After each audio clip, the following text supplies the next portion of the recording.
actually a good problem that a lot of students will get wrong. So if you guys remember, distributive property, if I had a number, or in this case, like what Seth was asking, if you have a negative outside, you apply distributive property. And you apply that number, or whatever term it is, into every single term on the inside expression. So you get a 3x plus 3. Everybody is OK with that? Everybody agrees? Everybody's like, all right, yeah, I remember distributive property. Well, ladies and gentlemen, distributive property, it works exactly the same with division. When you have an expression divided by a number, and that expression is separated by addition or subtraction, you have to divide that number into both of those terms. So that is x over 3 plus 1 over 3. Does everybody agree with me?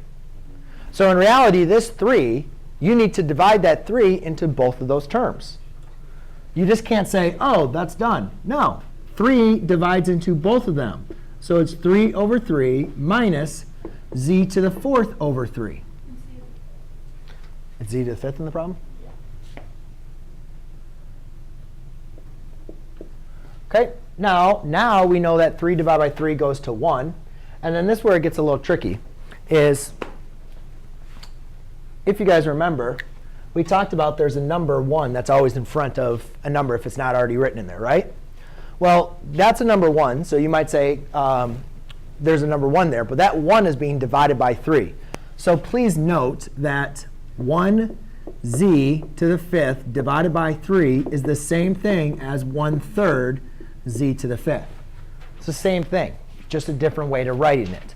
But that's important because a lot of students will say 1 is the leading coefficient, when in reality, it's 1 that is being divided by 3.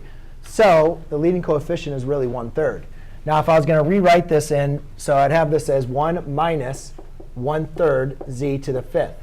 Then when I reorder that to put it in standard form, I have negative 1/3 z to the 5th. My degree is 5. Leading coefficient is negative 1/3. Oh, plus 1. Therefore, it is to the 5th power, so it's quintic. And there's two terms, so it's a binomial. OK, cool. Questions? Everybody's good? Yes.